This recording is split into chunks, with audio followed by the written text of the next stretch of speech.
Hey, welcome. Happy New Year. My name's Eileen Goodwin. I'll be your meeting facilitator this evening. We're meeting about the Next Network, which is the VTA transit system, and it's good to see some familiar faces and some new faces. Hey, Mary. Happy New Year. And so if we could get those folks who want to get a seat, come forward. I do hope that you've already noticed we have a couple of cameras here this evening, which doesn't always happen at VTA meetings. And so if you do not want to show up on the web or live streaming, which is what we're doing this evening, so I wore blue, evidently that looks good on TV, then you would want to sit over in this side where this gentleman with the map open is. You're out of the camera range. If you would like to be in the camera range, you want to sit on this side because we have a camera looking at folks mostly over here. So, so if you want to switch seats, now is a good time to do that. And as I mentioned, we're taping and live streaming. So we're live streaming, but we're also going to take tonight's meeting and online, so people who want to go online and do a webinar or just want to see what happened at the meeting will be able to review this meeting in a archived format. So be thinking about that. The way the format is going to go tonight is a presentation which Jay Tyree will be giving in just a moment, and we'll have a question and answer period as all of us together. And then some of you who've been here a little bit early this evening know that we have several stations that both Jay and I will explain at the end of the presentation, but you'll have 4 or 5 stations that you could go interact directly with the staff. This is a good way for you to get your specific questions answered. And we'll be going through what the stations cover. You may choose to go to all of them. You may choose to just go to a few.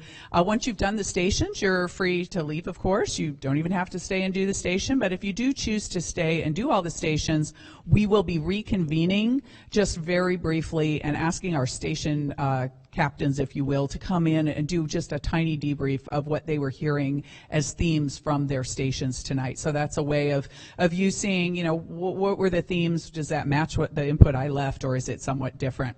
For those of you at home or watching on the archive version, there will be a gap as we go out and do these stations, because we're not going to follow people around to the stations, and I'll be, when we get closer to that, then letting people know if they want to log off and log back in when we would be reconvening for that brief recap, or you can just catch it when it's posted online.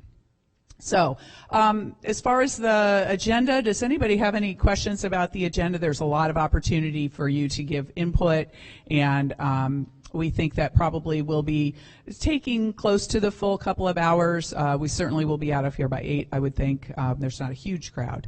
So the agenda is right here. Yeah.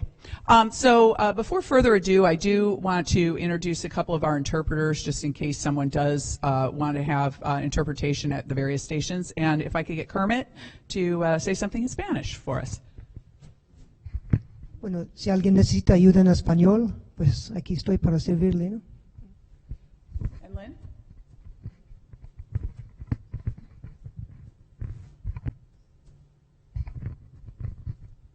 Chào quý vị, tôi tên là Linh Hoàng. Nếu mà có cái gì muốn nói với em thì trực tiếp em sẽ ở đây giải thích cho mọi người. 歡迎大家，今晚我哋同你哋傾，如果有咩嘢事同我講喺下邊嗰度，唔該。Thank you, Lynn, and thank you, Kermit. So they've offered their services, as you no doubt could tell. A couple of people I want to make sure that you get a chance to meet. Of course, when you're at the stations, those of us with badges, most people here are VTA employees. And then there's a couple of representatives from council members here. So Councilmember Raul Perales is represented by Heidi Sickler. Heidi, thank you for being here. And Philip Fernandez is representing Dev Davis, a new council member. So thank you for being here as well. So it's always nice when the council members have someone to let them know firsthand what's happening at the meeting. So before I turn it over to Jay, there's a couple of other things we wanted to just kind of get your feedback on. One of which is for the presenters. How many of you went to one of these meetings that was held last summer that was sort of the first phase of the Next Network? Did anybody come to one of the meetings? Oh, great. Okay, so I would say only about a quarter of the people, Jay, so probably a little bit more extended play version of what happened last summer would be helpful. And then for the VTA outreach, Ethan is here, and he's let me know that there's various ways that they tried to get folks into the room tonight. This is the first of 9 meetings, so thank you for being first. There's a bunch of different ways that VTA reached out, and it's super helpful if they could have a show of hands of what brought you here tonight. So how many of you are here? You can vote more than once. So how many of you are here because of Nextdoor, that you're on a Nextdoor and this was promoted? Okay, so maybe about 4 or 5 people. How about Gov Delivery, that you have signed up on the VTA system and automatically pushed it out? Okay, a couple people for that. Just a direct email from somebody you know or from VTA. Great. Okay, that's probably the highest one so far, about 5, 6 people for that. There was a big ad in the Mercury News, and then there were some other ads in some of the local papers. Did anybody see that? Great. We still have people reading the paper. Awesome. How about word of mouth? You're here because somebody told me to be here. Seeing none. Usually there's a spouse. Oh, it's Mary. There you are. She's because Bob wanted to be here, so there. Thank you. How many of folks saw something or thought about it when you saw the proposed changes as a bus rider or LRT rider? Did anybody kind of figure this was happening? Great. Thank you. And then I know they had some information up on the website. Does anybody just track the website regularly, and that's how you heard? Roland, a couple of you. Great. Thank you. All right, well, that's very, very helpful. And as I said, we'll do about a 20-minute presentation, then we'll take some question and answer, and then we'll break into the stations, reconvene, and have you out of here this evening before it starts raining again. So, Jay, you're on. All right. Thanks, Eileen. My name's Jay Tyree, project manager for this project. So I'm going to take you through a few slides just to give you orientation to the project. Those of you that went to one of our meetings last summer, welcome back. You'll see a few of these slides are kind of more review for you. So right off, why are we doing this project? Well, there's 3 reasons we're doing this project, 3 main project goals. And the first project goal is to increase ridership. So over time, we would like to increase ridership on our system as population in the county grows, make transit more relevant to the users and the residents of the county. Second reason is to improve fare box recovery. This is a common measure in our industry that kind of, you can think of it as efficiency. It's a financial measure of basically the financial health of VTA. You can see we're towards the bottom. Well, actually, we're at the bottom, not towards the bottom. So we'd like to be better. These are amongst our peers, and so we're about 10-11% right now, and we'd like that to improve. So that's another reason why we're doing this project. And the third reason is BART is coming to the county this year, later in this fall. And so connections to the new BART stations, one in Milpitas and one in Berryessa, are very important, obviously. So how do we connect our transit network to the new BART stations? And so since BART is coming, we thought, it's a perfect time to kind of reassess our entire transit network, including those 2 first goals that I mentioned. And so you put those 3 goals together, and that's why we're redesigning our transit network. Before I go on, I want to mention that our project is a redesign of the bus and light rail network as a whole. So it's all in one. We're talking bus and light rail together.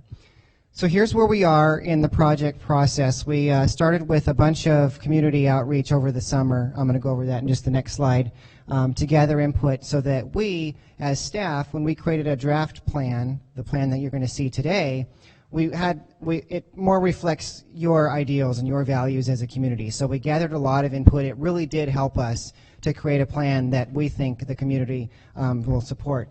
And so that's where we are now. And we're out here, and we're going to start another outreach effort, another 2 months of talking to the community and saying, how do we do? How does this plan look? And so we'll revise that. I want to note also that your input here is very important. Last time we did this in 2008, we made about 50 changes to the draft plan between the draft and the final stage. So what you say here will matter. We are listening, and we are looking to improve this plan. Nothing is set in stone. So it's very important, and we do thank you for being here. Adoption of the plan, the final plan, will go to the VTA Board of Directors this April. So that's when we'll have a final plan that will be adopted, and then the service will begin whenever BART opens in fall 2017, later this year. That's when these would take effect. Okay? So real quick on what kind of the extensive outreach that we did, I just wanted to summarize what we, the broad breadth of our outreach and engagement with the community over the summer. I'm not going to hit every bullet point here, but to summarize, we got over 5,000 points of input from our community during the summer. So we did learn a lot, like I said, and it helped us to create the plan. We did there's a great website which continues now. We had a lot of input online, a lot of face-to-face input, a lot of community meetings and whatnot. So it was very successful for us. So as far as the plan goes, one of the major trade-offs that many of you are probably aware of is this ridership coverage trade-off in transit, right? So the VTA board has made a decision telling VTA to reallocate some resources from coverage, what we're calling coverage services, to ridership services. And so real quick, what that means is a transit route, you can classify it as a ridership service where you expect high ridership from that route, or you can classify it as a more coverage-oriented service where you may not expect high ridership, it's there for another reason, right? And so under a budget-neutral scenario, which this plan is, so this plan assumes the same number of service hours as we operate today, there's no increase. Under that scenario where we can't just put more money out on the street, for more service, how do you increase ridership? Well, the way you do that is to reallocate service from coverage to ridership. And so that's what the board made a decision in November and said, because our current split is about 70-30, so we spend about 70% of our bus operating dollars on high ridership service, the other 30 on coverage service, right? So the direction from the board was to reallocate about half of the coverage services resources to ridership, right? So that's what's reflected in the plan that you'll see tonight. So I want to walk you through some of the benefits of the plan because it's not readily apparent if you just look at a map what you're getting with this new plan. And so I'm going to walk you through a few of them, I think, and kind of explain some of the new features in the plan. So first is we're going to talk about the frequent network. And what I mean by frequent, you're going to see this a lot everywhere. Frequent means a route that comes every 15 minutes or more, or greater, more often. And really that matters because at 15 minutes is about the point where people they throw away the schedule and they know, I can just walk out to the street and transit's going to be coming soon. The bus is going to be coming soon, right? That's the first benefit. The other benefit is when two frequent routes intersect, now you can transfer between the routes, and it's relatively convenient, right? Imagine trying to transfer between two routes that run every 60 minutes, and if you miss one, you are going to wait 60 minutes longer. You're probably never taking transit again, right? But frequent routes, when they connect, that allows for transfers, and that opens up a wide range of travel patterns throughout the county. And so that's why it's so important to be on what we're calling the frequent network of routes, right? So in the plan, there's 21% more of their county residents on the frequent network and 38% more of our jobs in the county on the frequent network. So that really opens up a lot of opportunities for people to get to not only to work but other places as well. So that's really impactful that you might not see just from the map. Second, I think this is worth pointing out too. The bars on the left there show who loses service on this plan, because you might look at the maps and see big wide areas, where there are routes that would be discontinued, and it's important to kind of put numbers to those areas because map area doesn't always equal population, and so we running the numbers, 1% of the existing riders on VTA's network would lose service under this plan. So 99% of our existing riders maintain service on this plan here. Access to the frequent network at the same time actually goes up. So we're actually providing a better service to more people in the county. That, again, that's a pretty big increase. Also, weekend service. We heard a lot over the summer. This is a good example of listening to what the community told us. We heard a lot about weekend service, and people would say, I'd love to take transit to work, but it's not there for me on the weekend when, my shifts are on the weekend as well. So I'm not taking it during the week either. I'm going to buy a car, and I'm going to adopt a car-oriented lifestyle. So the weekend service expansion is pretty important to us. Now, under a budget-neutral scenario, we weren't able to expand weekend service as much as we'd like, but we were able to get 9% more on Saturday and 7% more service on Sundays. So there are many areas in the county. For example, Alviso currently has no service on the weekends, and under our plan would have service on Saturday and Sunday. So there's a good expansion on weekend service as well. That you know, it's hard to see that on a map because the map shows weekday. So this is the frequent grid, like I was saying before. This is the current frequent grid of the red lines, right? So wherever you see red on these maps and the maps here and over here, red always means frequent. So think of those as the high ridership frequent services, right? So here's the current frequent grid. You can see a pretty well developed grid in East San Jose of frequent routes, and it actually works really well. And this is why East San Jose tends to be one of VTA's strongest markets. There's a very frequent grid of routes there. So one of our goals was to let's bring that frequent grid, let's expand it out to as much of the county as possible until we run out of resources and as much as the street grid will support it. So I'm going to click over to the next slide. Okay, so there's the current network of frequent routes, and here's the new network of frequent routes. So quite an expansion, especially westward, of frequent services, bringing that frequent network to many more people in the county. Let me click through that one more time for you. Here's the existing network, and here's the future network, or the proposed network.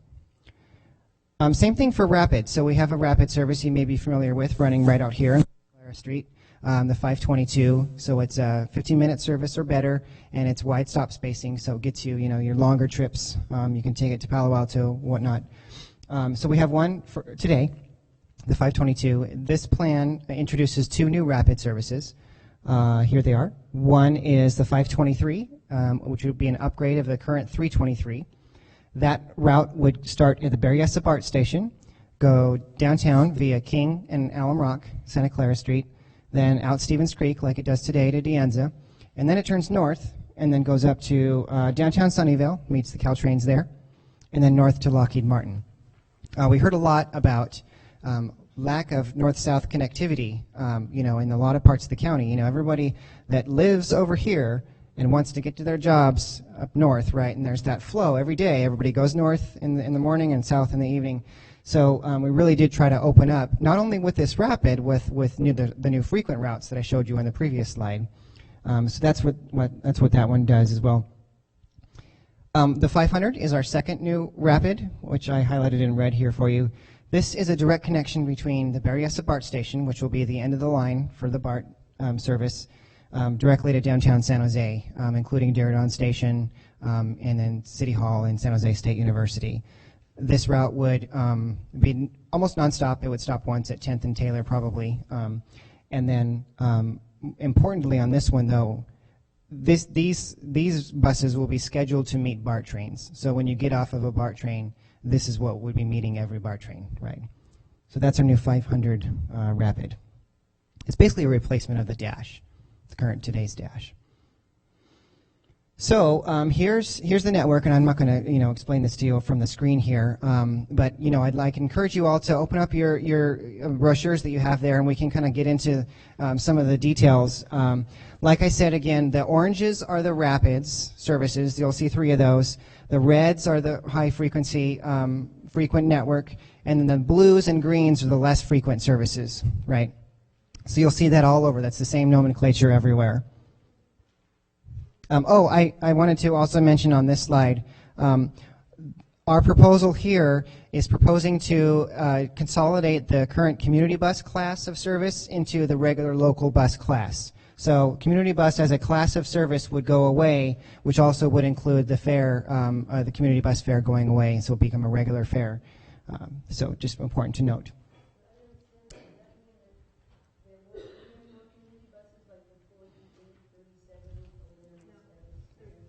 Well, the lines between what differentiates, yeah, the question is, will there still be community buses such as the 4748, I think is what you're asking about.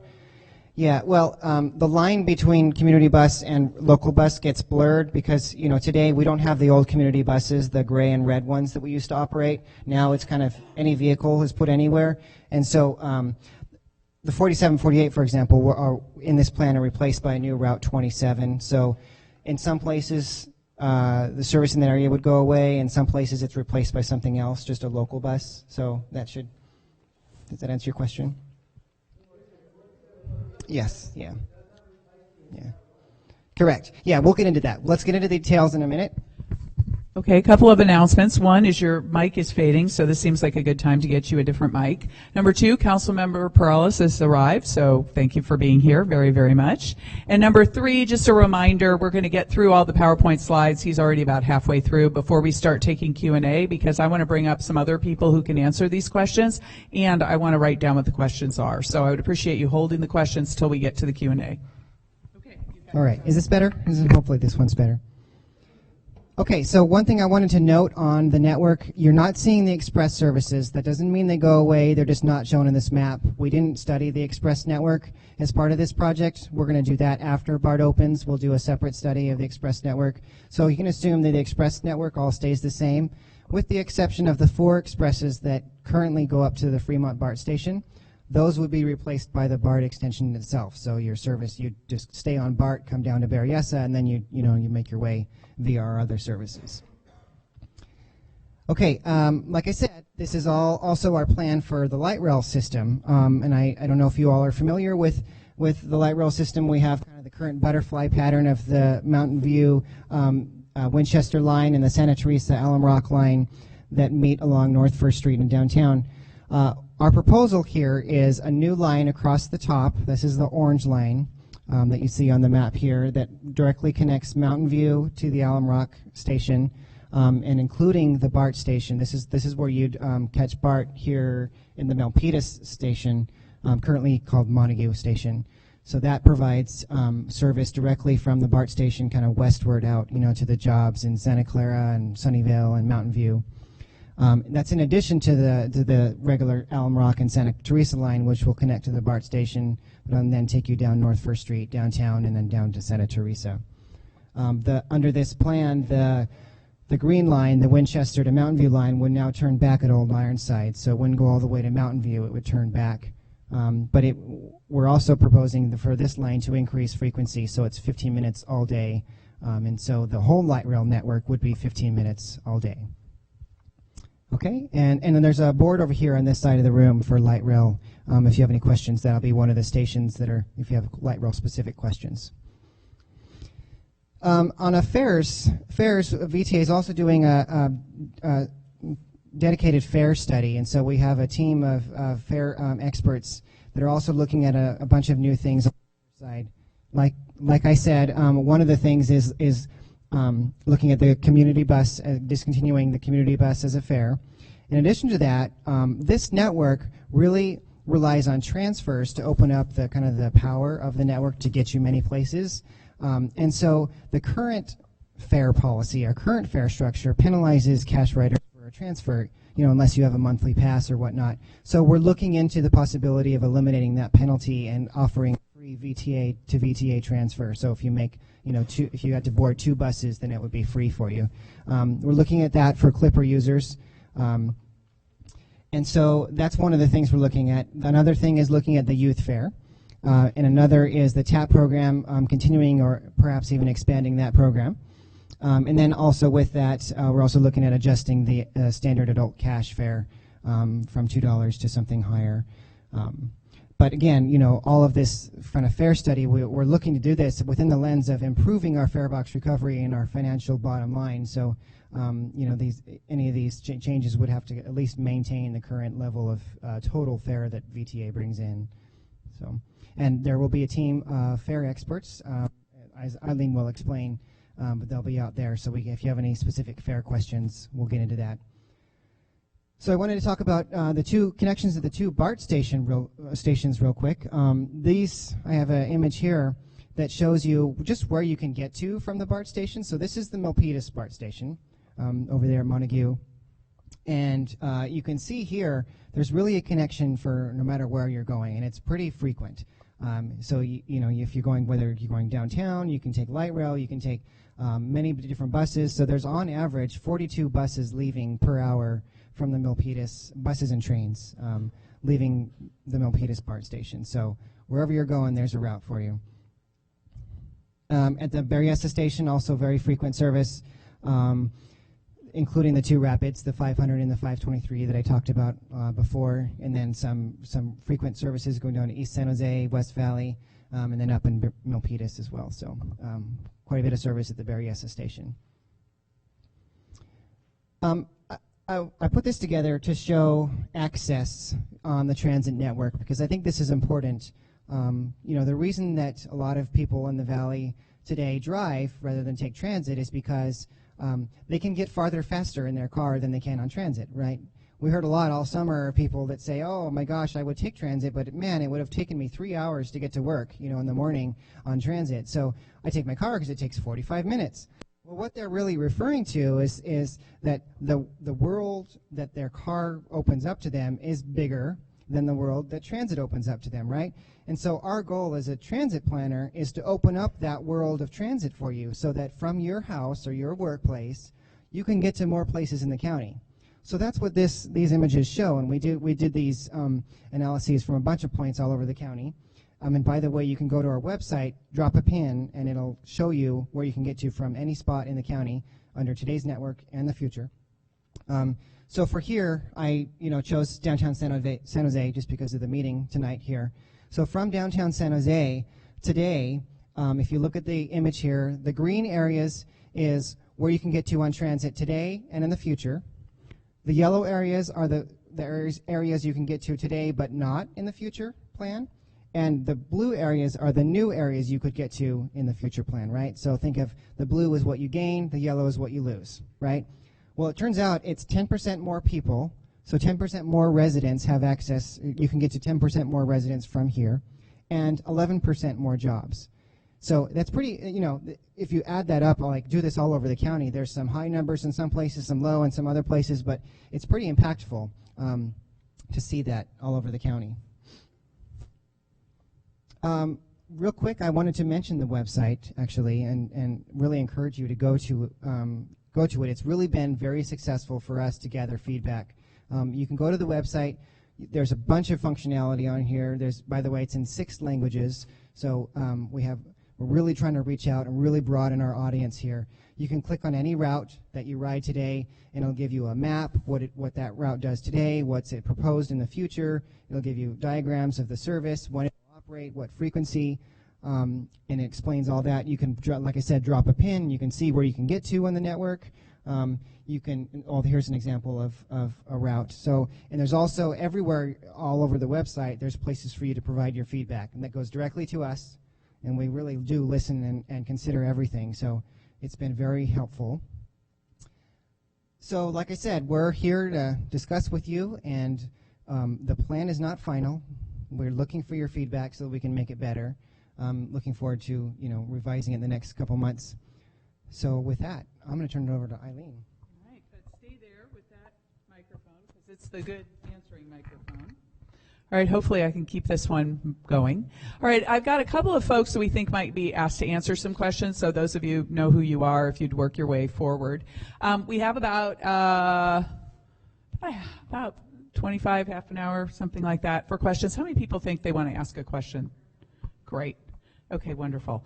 And then we do want to make sure you have plenty of time to go to the stations, because that's where you start talking one-on-one with folks and really getting your particular route and what happened to my community bus and that sort of thing. So we'd like to get as many questions in as possible, so we're not going to pass around the microphone. I'm just going to call on you. We're not going to use cards.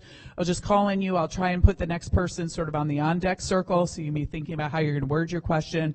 And then because we're being taped and we're being streamed, I'll be repeating the question and then throwing it off to one of our experts here this evening. So because I'm not the expert. So I saw some hands go up here. Let me start. I'll start with you.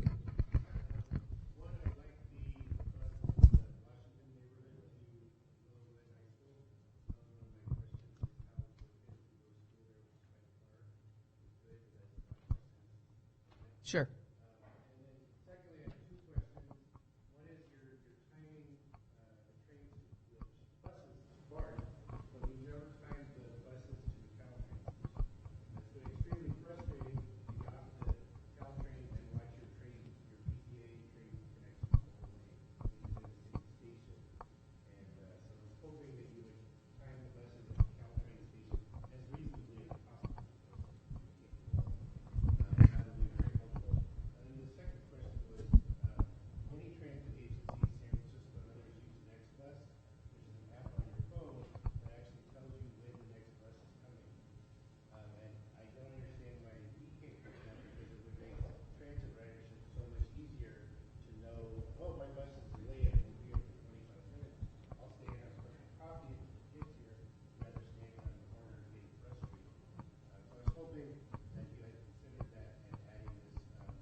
Good. So let me summarize for those of you at home and also to get our folks ready to answer the question.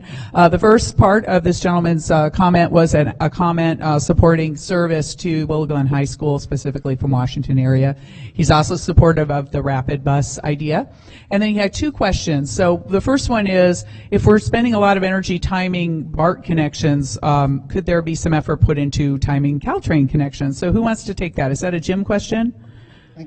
Particularly at Diridon. Is that a Jay question? I can answer maybe, and if you guys have any more Okay, to and add. Jim is Jim Unitas with VTA. Yeah, go ahead, Jay. So, yeah, that's a great comment. We heard that a lot over the summer about time connections, and you hear it. I missed my train, or I missed the bus that left the train, and it's really hard for us sometimes. If you time it to make a connection over here, then we get yelled at because we lost the connection on this side over at East Ridge or something. So it tends to be hard. But one thing I will mention before, I don't know if you guys want to say anything else. I think it speaks to the importance of frequency, because if that bus that you just missed is coming in 30 minutes, that's very different than if it's coming in 15 minutes, right? It's a big deal. So I think from our side, what we'd like to do, rather than trying to make connections happen all over the county, which is really, really almost impossible to do, right? I would rather have it just be frequent enough where you don't have to consult a schedule, you don't have to worry about it, because well, the maximum you're going to wait is 15 minutes. On average, it'll be 7, sometimes it'll be 2, So that's why I think putting the effort into expanding that frequent grid really should help connections all over the county. So. And then before we get Jim, who would take the app question? The second question was about the bus app, Next Bus app, that some other transit providers use. Has VTA looked at that? Well, we're going to get Jim to answer that as well. We heard Jay thinking about frequency. I didn't know if you wanted to. So Kermit, do you want to add something? Yeah, it should be on. We shouldn't have to touch it. Okay. At Diridon, there'll be a lot of routes there like there are today, right? And some of them you can gear off. Like the Dash right now is just geared off the Caltrain and ACE times. At least when we think the train's going to come in, right? I mean, you never know exactly. But and like this new 500 would have to be a balance between meeting the BART trains and meeting the Caltrains. You have to kind of work, do both. Kind of like we have like the Line 10 now that goes to the airport. It meets Caltrain on the Santa Clara side, but it meets light rail on the Metro side. And if you make it perfect for Caltrain, sometimes you can have the same thing. You can have as soon as you get into Metro, you're going to see the train leave and stuff. So you have to find kind of a balance there. But yeah, that's definitely something we'll be doing. And Caltrain's coming out with a new schedule in April, so we have a new chance to kind of meet up with them. So. Calibrated again. And would you give your name and title so folks know who you are? Yeah, I'm the Kermit Cuff in service planning. Yeah. Great. And Jim, did you want to add anything? And which one of you can answer the app question? Yeah, I was going to answer the app question. Okay. We are working on a program. It's not Next Network. Next. Next Bus. Next Bus. But we are working. Our technology folks are working on a similar program, similar app. Great. All right. This gentleman in the tie, then I'm coming to the front row, and then we'll take some questions over here, and then we'll come back around. So I'm really happy to hear about increased frequency on the Winchester line, light rail. But as a daily rider, it seems to be one of the biggest impediments to frequency that we want is the fact that it's single track. Extensively between here and on. And is there any plan to fully double track it? Because right now when a train is delayed going one direction, it's delayed going the other way, and you end up losing your connection to Caltrain and wherever else. Okay, who can answer that? Jim? I can answer that. In June, our board authorized us some additional funds for 3 different projects: the Santa Clara project, our light rail extension to Capel, East Ridge, and Airport People Mover. And we're using some of that Vasona money to do the next set of engineering to do exactly what you want to do, double track those segments. So that, for us, they're a big operational constraint also, and something we really do want to fix. So it's a work in progress, but that's something we're working on and doing some engineering on. And for those at home, the question was related to double tracking between Diridon and Winchester on the Vasona line.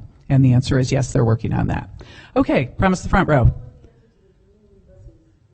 The community bus back, they're working on something very similar. It won't be that exact same app, but it'll be very similar.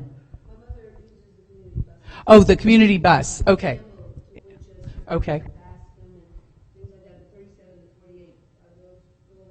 So I think your question, which is community bus related with specific routes, is probably best addressed when we break at the stations. So if you would meet up with Kermit's over at that station, Jay will be at that station, we can get you specific answers. And I think the non-specific answer about the community buses, if you want to reiterate that, Kermit, about kind of how they've been absorbed. Right, it's just the class, the routes themselves aren't necessarily going away. Like the 39 line is a community bus route now, it's still on the map as the 93, but it's just the class, like what we call community buses, wouldn't be considered a community bus, it would just be a bus route.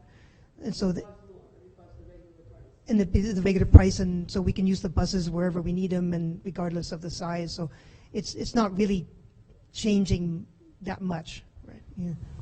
Okay. Next question, and then we'll take you, and then I'm going to take a few over here, and then we'll come back to the back. Yes, sir. Yes. I would like to know why isn't ETA presenting an expansion of service in this plan? So you said this was the same number of service hours. Why isn't an expansion of service when we just passed the sales tax for that, for there to be better transportation in Santa Clara County? It's like the tax isn't being invested in the bus service. So let me reiterate, and then we'll definitely have somebody answer that question. This is a pretty common question I'm sure we'll be getting. The question, again, for those at home and maybe some people who couldn't hear in the room is, why is this service that's being presented revenue neutral and not automatically adding some of the new sales tax dollars that were recently passed? And so, why not? So that's a great question. Our board is just starting to have their deliberations on how to use the Measure B funds. It just passed in November. Thank you very much to everybody who voted yes. And they'll be, over the next couple of months, talking to them about all the different program areas, including transit operations, as they make decisions and to direct us on how to use those transit operation funds. We'll take that feedback from the board and incorporate it back into this program. We have our own ideas about where we might want to make some routes even more frequent, or some of the 30-minute routes frequent to 15 minutes, or some of the routes that maybe went away, we might want to reinvest funds in that. So as we have these public meetings and the community talks about things that, well, wish we could have had this, wish we could have had that, that goes onto our list that we would talk to the board about. So timing isn't perfect, I'll admit that, but we think by the time we get to April and the board approves the entire plan, we have enough time to take all that into consideration as part of our final plan. Does that mean there might be two service changes? Probably not. So the question is, would there be two service changes, or would you be able to do it all at once if there were additional dollars? Probably not, because given that this service change is tied into when BART opens, which isn't until in the fall, we would have enough time to incorporate it all together. So that really speaks to being very clear about your desires tonight. Definitely leave comments at these tables, and you doing what you're doing right now. If you've got specific routes, this is part of that capturing of 50 or more individual comments that will shape this plan. And some of it might be new resources. So you have the floor, sir. Yeah, a couple things. I live in Almaden Valley, and our bus comes less than once per hour. So I feel like it's a bit of a self-fulfilling prophecy. That you mentioned that frequency matters. It doesn't come very frequently. The valley is aging. There's more and more need for bus service, and we're getting less. So it's a big issue. I recently retired. I'm on a fixed income. I'm probably the youngest of many retirees out there, and my financial plans included taking the bus service. Now there is none under this plan, so it has a profound impact on the valley. So to me, it's going in absolutely the wrong direction. I had the same question as this gentleman, and actually more generically, if we increase the fare box recovery, where's that money going? So it seems like we have a valid objective. Where's the money being spent? It doesn't make sense to me that we're increasing fare box recovery, but we're giving less service. So that's a kind of a compound question and answer. There might be multiple people answering it. So this gentleman was explaining he lives in Almaden Valley, which is an area that is aging in place, and a lot of people are planning their retirement to be staying there and counting on bus service that with this proposed plan is getting reduced or eliminated. And his question is, one, can we advance more service down there? What would happen with this fare box money that's being proposed through the fare structure changes? Why can't there be more service? And so let's talk about that with the specific of Almaden Valley as the lens. Okay, Kermit. Yeah, on the Almaden Valley, what would be helpful to us? It doesn't have to be in the right now. It can be later at the table. Is to specifically let us know what is it, like the 13? Is it the 63 on the weekend? Is it the 328? You know, what is it specifically that you think is the most important thing? Because that'll help us. Because we as staff share a lot of your concerns, believe me, and we're hoping that we can address some of those. And once the Measure B funding is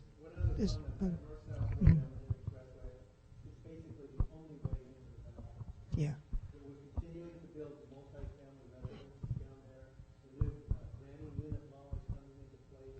We're adding people. We already have more than 30,000 people in the valley. So just again for those at home, this was just a comment, not a question. That Almaden Valley is really primarily served by the Almaden Expressway, and that there's been a densifying with granny units and other developments. So just to make sure that you're being sensitive to that as transit's being removed, there's now more people coming in. So great. Let's take you in the front row and a couple folks from this side. Yes, ma'am.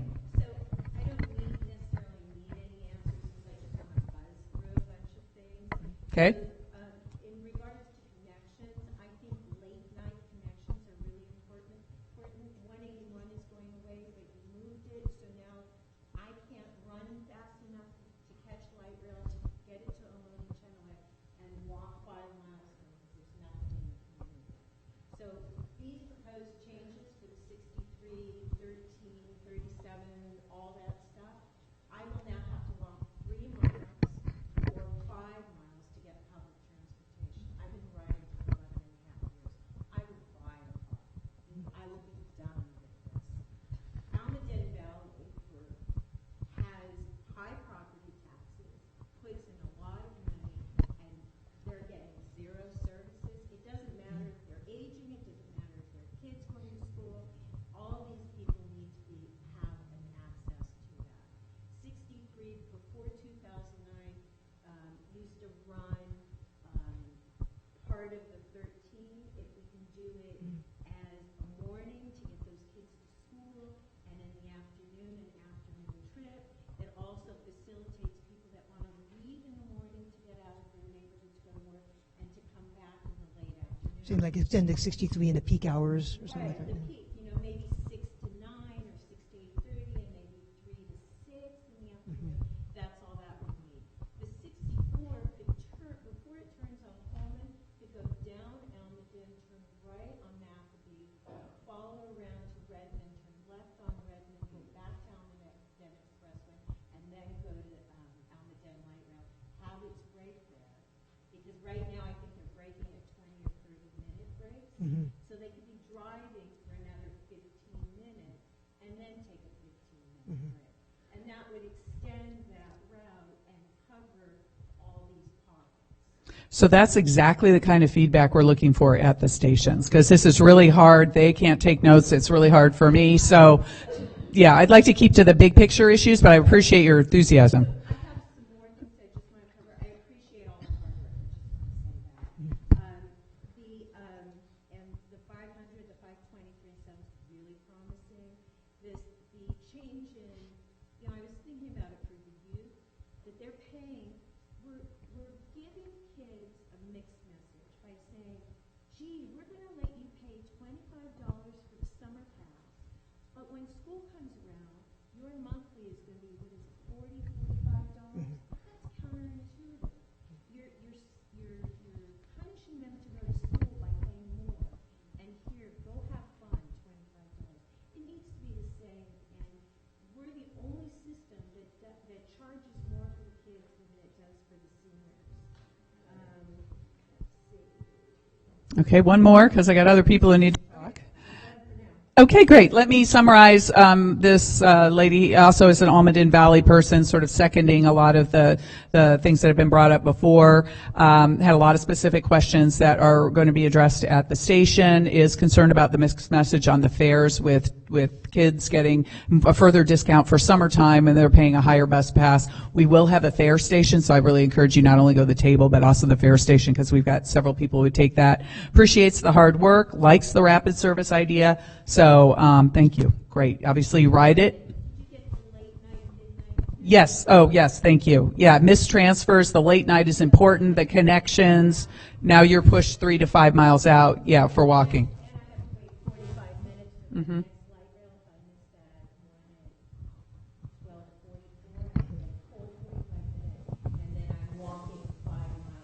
Right. That's exactly where you talk to Kermit. Perfect. Anybody on this side? Roland. Thank you. Yes, sir.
Okay, so this gentleman was questioning the premise of not timing things, just relying on frequency. So he's had a bad experience with the 181, and he's hoping that the missed opportunities for connections at both ends of that won't be repeated with the 500 series.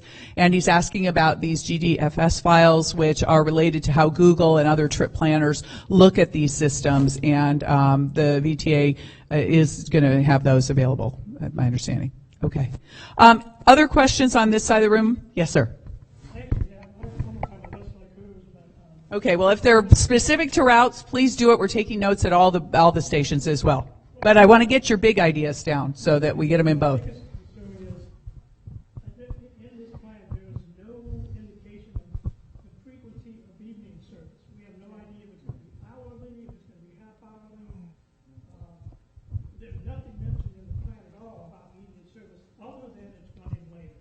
If you do, just so you know, we have a, I know it's not in the brochure, but we have like on the table over here, we have the thing like, so it shows like Route 61 running from 5:30 a.m. to midnight, and the frequency at night also. I know they had to condense it on the brochure because of space, but we actually have the full thing. So for the folks again in the back of the room or at home, the question was about having more information about the frequency of the night service, so that the comments and questions can be asked, because it's not as clear on the, and not had to, it was sort of left off of the map that really focuses on the weekday trips. So Kermit has said they are available at our stations, so that's hopefully helpful. You can drill down on that in a few minutes. Other questions before we move off?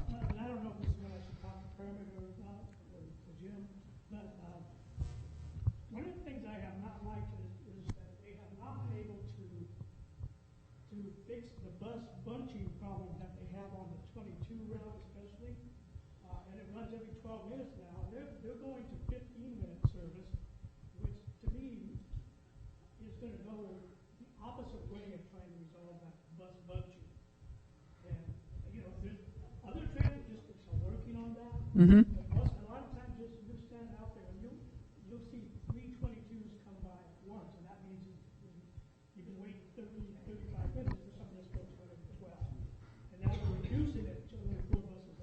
And I can't see how that's going to resolve that bunching issue at all. Okay, let's get somebody to speak to bus bunching. The question was about how the changes in the 22, which currently have sometimes during the service, where a couple or three of the buses will come very, very close together, and then there's a big gap rather than get spaced apart in the timed way they're supposed to be. And so now the service is moving to 15 minutes each. How would that possibly help, Jay? Yeah, that's a good question. We got a lot of comments about that, and it's difficult for us. We're just like every other car on the road. We're kind of susceptible to the traffic. We don't know. Sometimes from East San Jose to downtown it takes 20 minutes, and sometimes it's 25.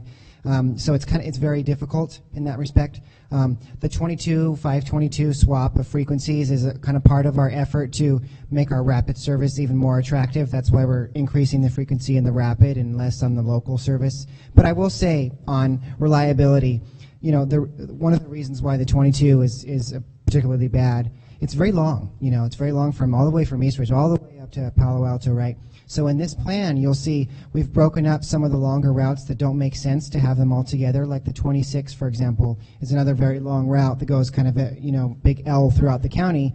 Well, not many people we found ride through, and so what we did is we broke it into two, and that's a lot for the reason for reliability, so that those buses can be more reliable, so they come when they're supposed to, right? So.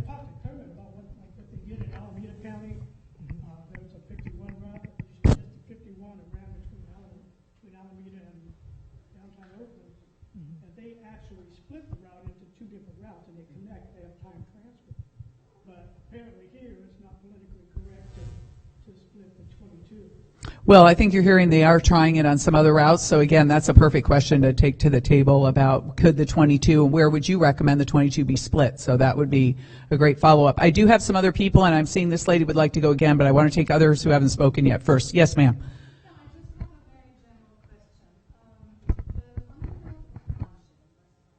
Mm-hmm.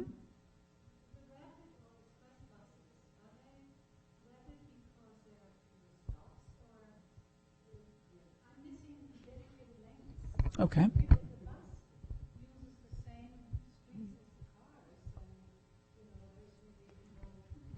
Good question. So the question is about, could you define rapid? Are the rapid systems rapid because they skip a bunch of stops, or why isn't there a dedicated lane, or where are dedicated lanes? So we want to speak to that. Jim?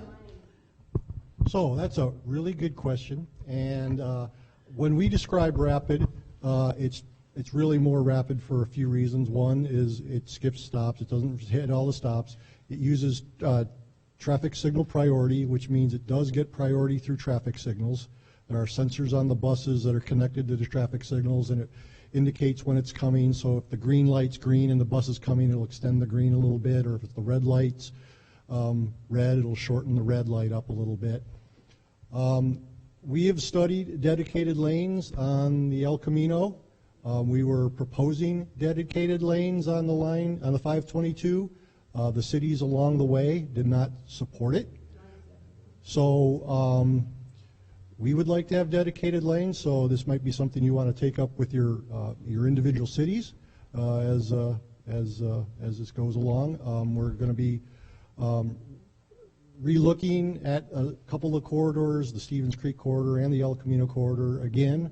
But we'd taken the El Camino corridor fairly far down the road in planning and really got to the end, and the cities didn't support it. Okay. He's going to look at the El Camino corridor again, the cities. Right.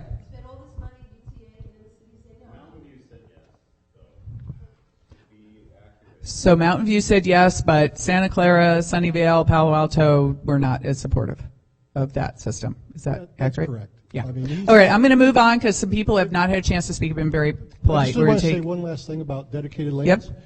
In the current project that's being built on Santa Clara and Alum Rock, we do have 1.3 miles of dedicated lanes that will be on Alum Rock Avenue, and that opens up in April. Okay, so April, go to Elm Rock, you'll get a dedicated lane. I'm going to take the gentleman in the blue sweater, and then the gentleman in the white shirt, and then the lady in the back row, all who have not had a chance to speak. Yes.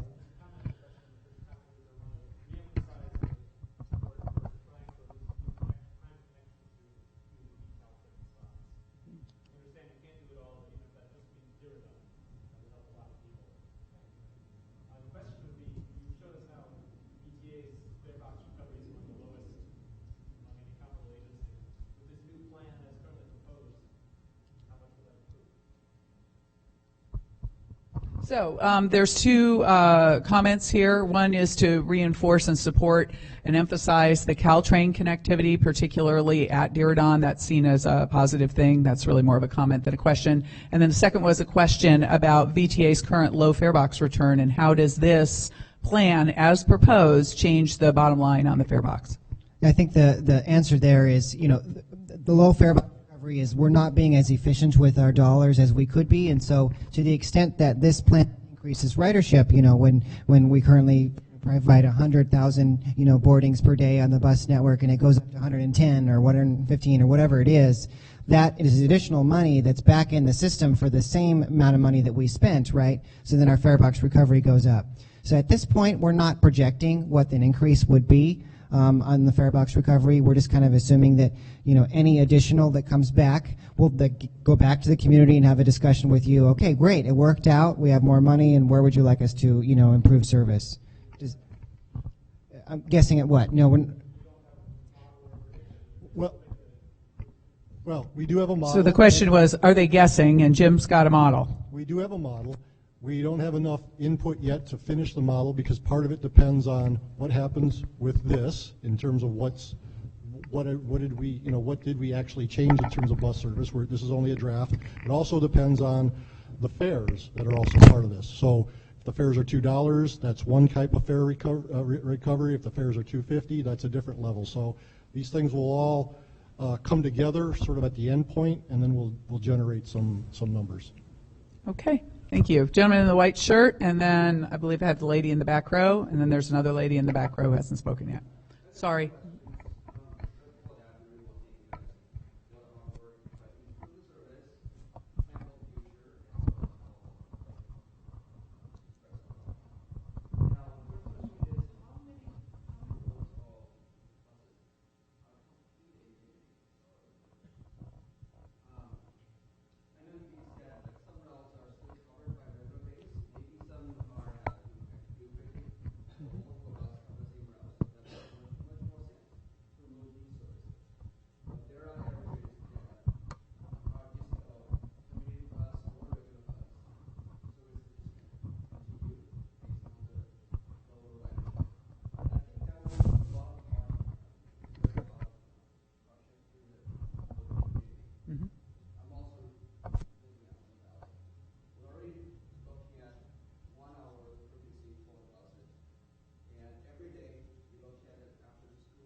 That's a very good point.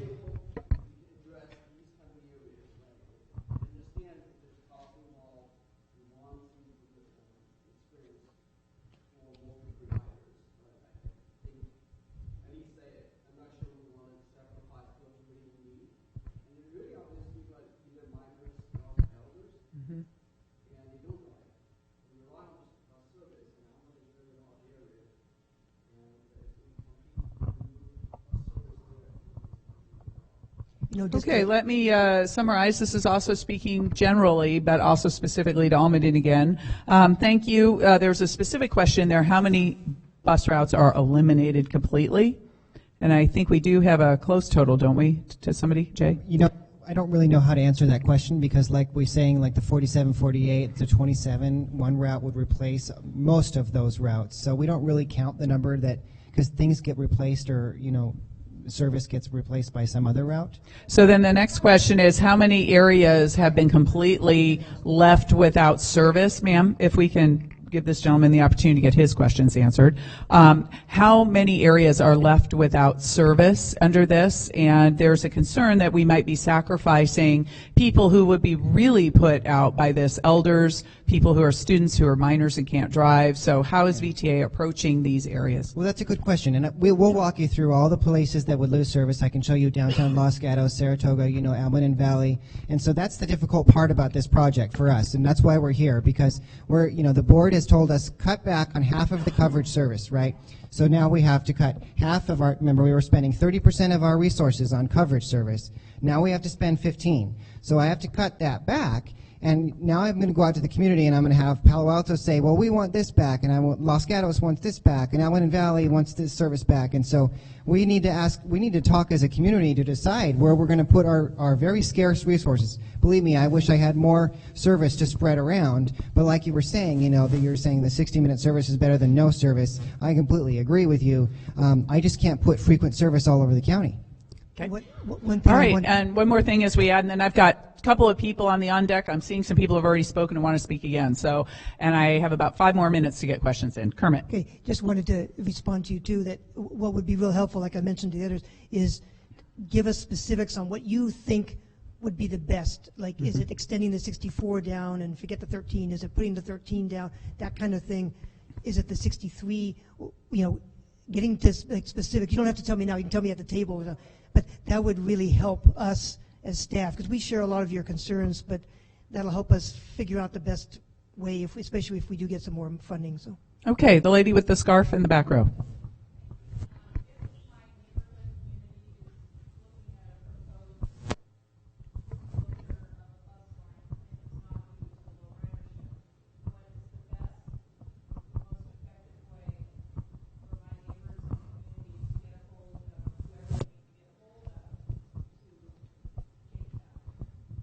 So the question is, if her neighborhood is having service changes that aren't related to low ridership, what is the best way she can advocate and her neighbors can advocate to either get that returned or get something substituting that meets the needs of the neighborhood? Great question. Jim.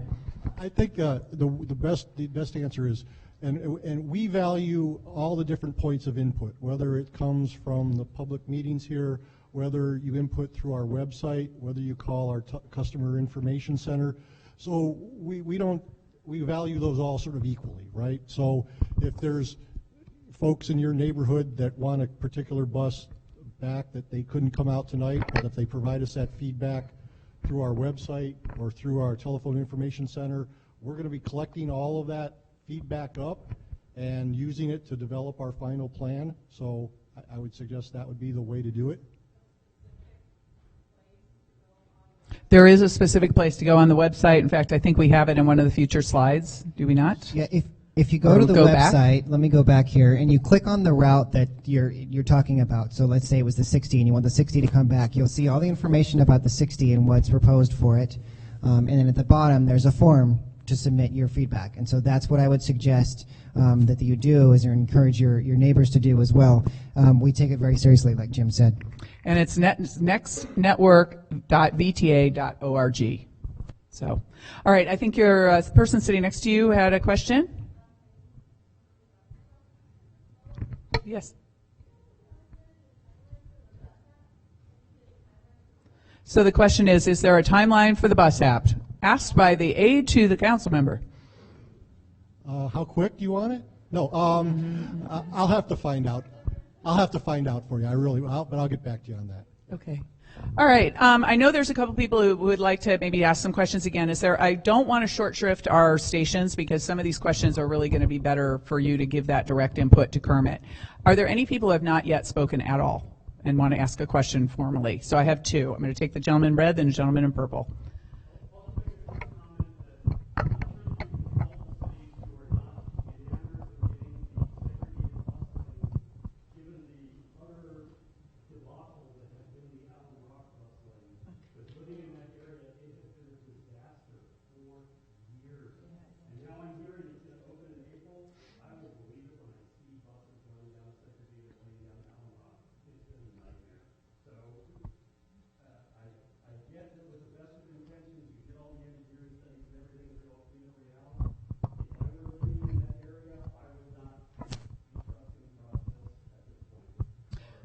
So the comment for those at home was this gentleman is a resident of the Alum Rock area, and there's been a construction project that has gone way beyond the original time and has been very frustrating for the businesses and residents in that area. And he's suggesting that maybe some of the reticence of doing this line on El Camino or Stevens Creek might be related to that experience. So, and then I promise this gentleman in purple. But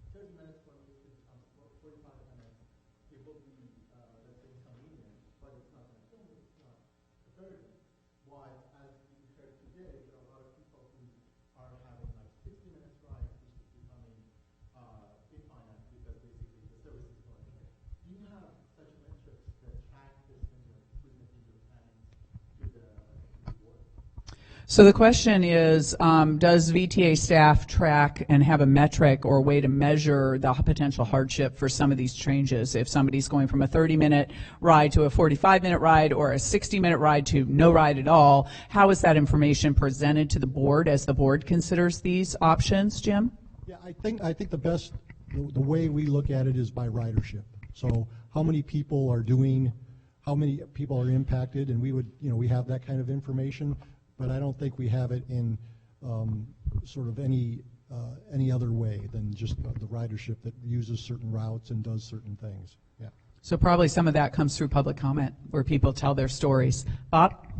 Yeah, the one thing I'm concerned about is, and it has to do with the aging of the valley. Outreach is based on federal funds that is based on where the bus stops are. And if bus stops disappear, those funds disappear. And the county in the past has said, okay, we'll go beyond the federal thing. Instead of a quarter mile that that's used, we'll use a mile. But if they go beyond that mile, because the bus stop has disappeared, now you've cut off people's outreach service.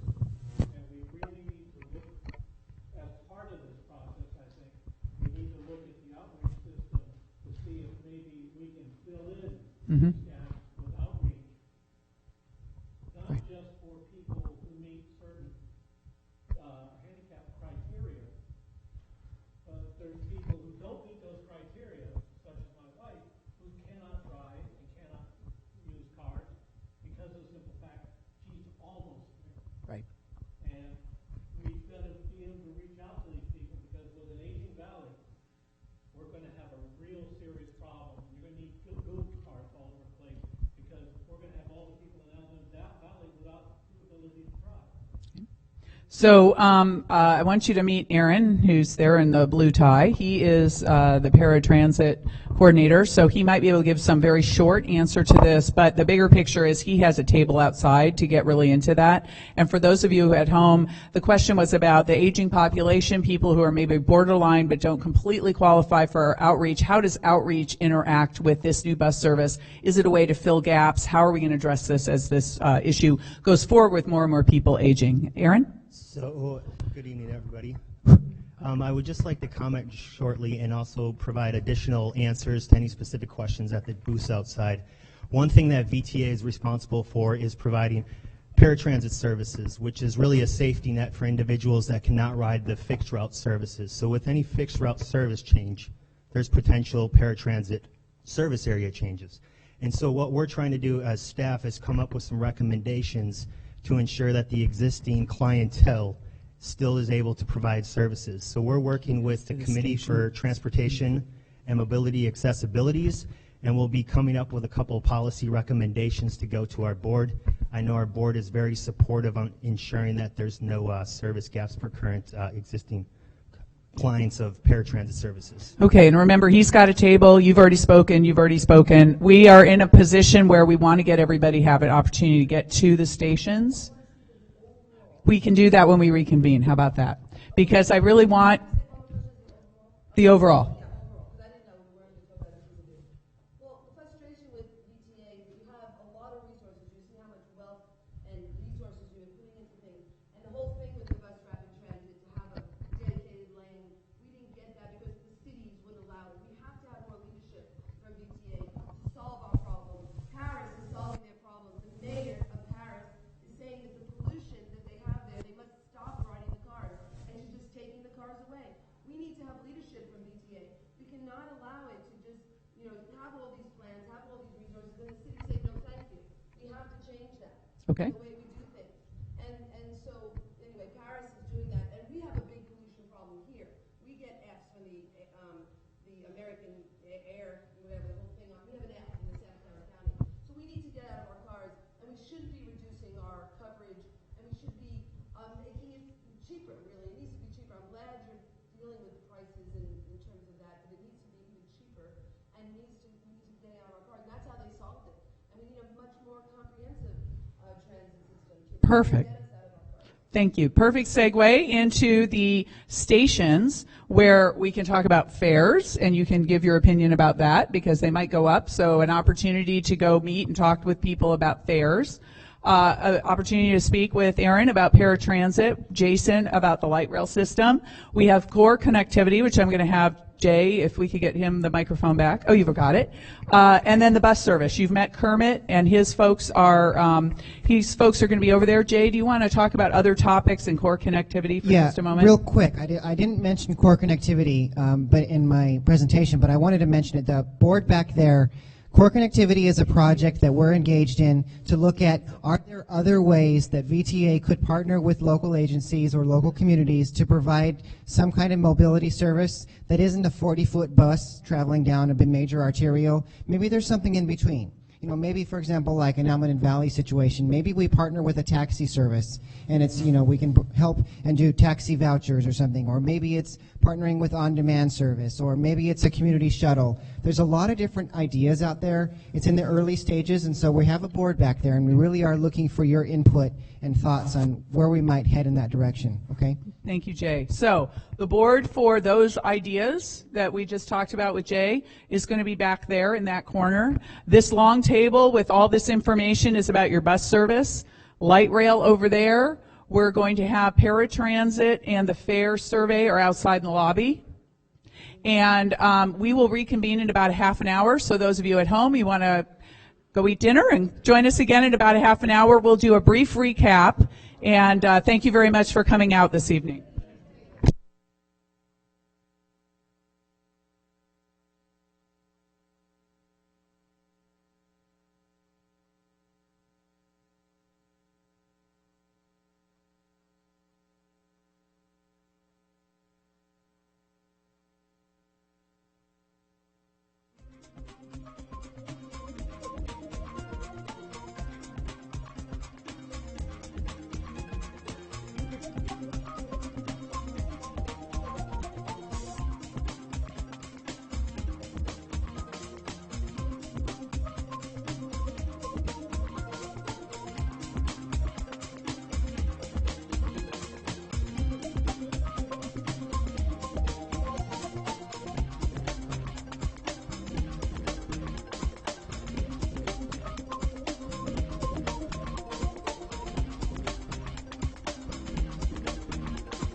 Minutes left.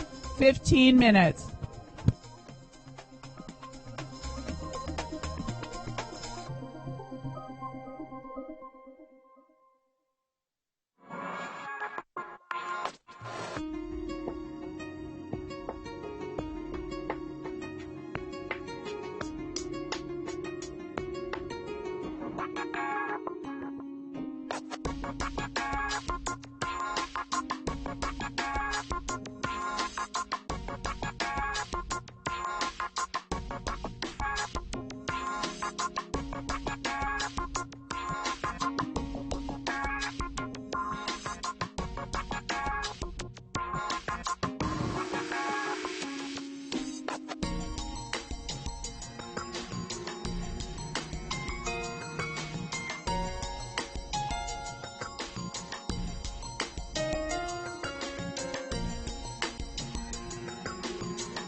Minutes left in our meeting, and I would like to reconvene everyone as promised to have our various station chiefs or leads report out. So ICO and others that were working some of the stations, we're going to want to get you to give a couple minutes of, and if you would just stand up here, we'll just pass the microphone. Excuse me, Jim, I need you to come on down front. All right, and if I could get Aaron and Kyle, thank you. And Kermit, are you my person for that table, or is it Jay? For the report outs. It's Kermit. All righty. So I'm going to hang on to one of these. You will start probably, since you're standing next to me, Kyle. I'll give them a minute to get seated. All right, let me grab my markers.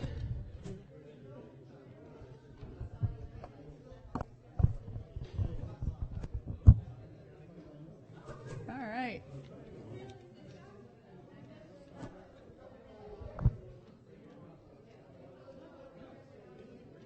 All right, so if we could get Jay, if we could get your group to sit down, and maybe you guys could finish up at the very, very end. Yeah, TV on. Yeah, you're good. Go ahead and walk through.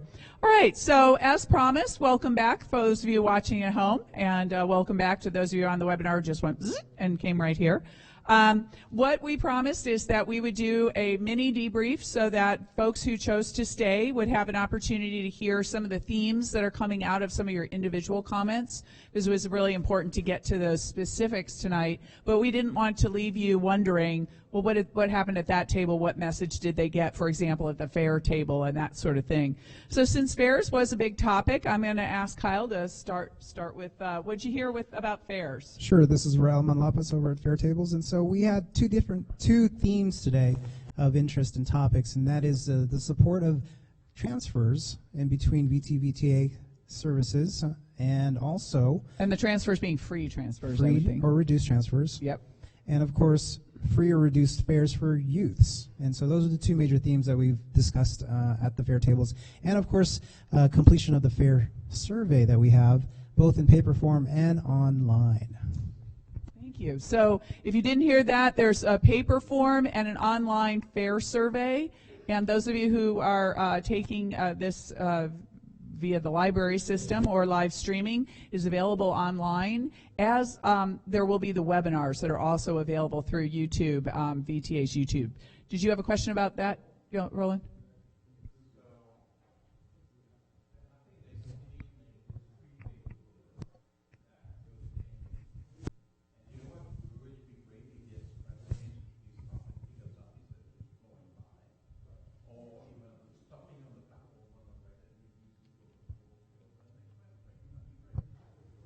Okay, that was related to baby bullets and express trains, not so much related to the fair. So thank you very much. Jay? Yeah, so we, Kermit and I are going to take the service table over here. I'm going to go through a few of the comments. We've got a lot of comments on Almaden Valley. I'm curious how many of you out here are concerned about Almaden Valley, and I think it's on a lot of everybody's mind. But I would say there's not quite disagreement on things. On this map here, I have too much service in West Valley, too much service in East San Jose, vote for more ridership and less coverage, even more so. So it's less service. No service needed in Almaden Valley, no service needed in Saratoga. More service on the 523 and 22, particularly to take commuters up to Palo Alto. On the table over there, I have comments about our transit information. Folks saying that our map is not very good, our real-time information is terrible, and what was the third one? I forget, there was one other one. Oh, the signage at the bus stops are not very good. I also have on that side, I have a vote for using Measure B money to put service in Almaden Valley, putting more, and a couple votes actually for service in Almaden Valley on that table. We had some ideas about bringing maybe the 64 down to Almaden Valley instead of just putting the 13 back. And I think that was it on those 3 maps. Kermit? Kermit? Yeah, just to echo what he said, most of the time I spent personally on talking to people about Almaden Valley and got a lot of very good kind of constructive, they acknowledge that the ridership is pretty low on it, but we're looking at different options as well. If we were to extend something, is it the 63 that's better, or the 64, or the 13, or some combination thereof? So I think most of the focus was on Almaden Valley and the best ways to serve that, maybe that are different than what we do today. So. Great. And that's a perfect segue to ICO, was doing sort of the first mile, last mile connectivity thing. Okay, so I did get a comment about Almaden Valley too. That is the hot topic or area of concern tonight. So the comment is obviously keep service on Almaden Valley. The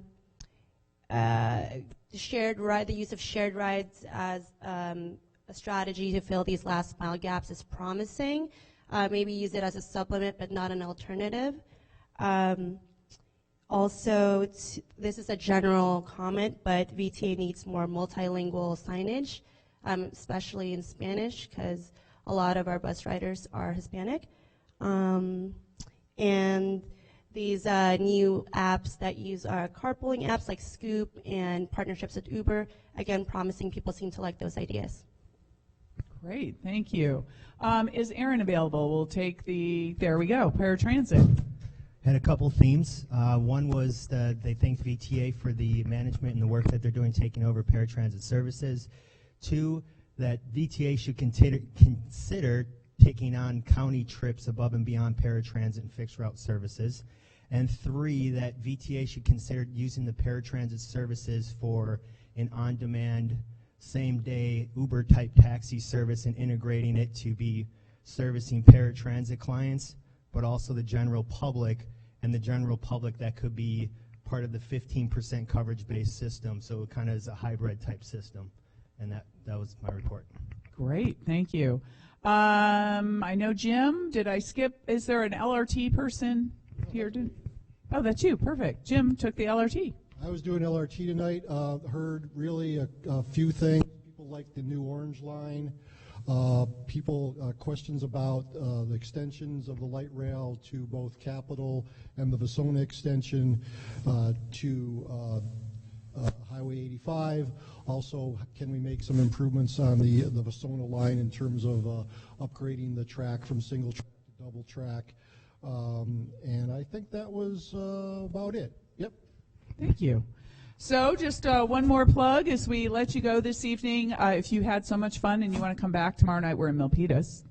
So, or you can look up yourself on the tape. Go out on the YouTube, do something online. There's a lot of ways to make comments, as Jay said, and we're really, really appreciative of all this great feedback, and I'm sure many of these specific details will get into the tweaks that will go forward as the project is revised. Jay, just in closing, I know that our schedule shows that you're going to take this information, or maybe it's Jim has still got the map, got the microphone. We'll take this information, and how do folks know when they've gotten their tweaks, whether their suggestions made it into the revised draft plan? So if you could just run through that one more time before we let everyone go this evening. Well, the real important thing is that you signed in, that we got your contact information. So as we make changes going forward, we'll be sending out the information to everybody. We'll say, here's what we did in Almaden Valley, here's what we added in, here's what we changed, so that if you have comments on the final plan, you can do that. And the final plan, again, is going to go to the board? The final plan goes to all of our committees in March, and then our board in their April board meeting for approval. So this is on a very fast schedule, so really appreciate you staying aware of these emails that will be coming in. Yes? So do we get, other than the notification, the public doesn't weigh in again on the final plan? So the question is, other than a notification, is there going to be more opportunity for the public to weigh in on the final plan? The public's always welcome to come to our committee meetings or our board meetings, so that would be the place that the next round of public comment would come. But typically, we try to address all the big major comments that we hear, and hopefully we do a good job of that, and that the final plan is one that people like, or at least can use in the future. Great. All right, with that, thank you so much. Have a safe trip back to wherever you're going next, and thank you again for spending your time with us.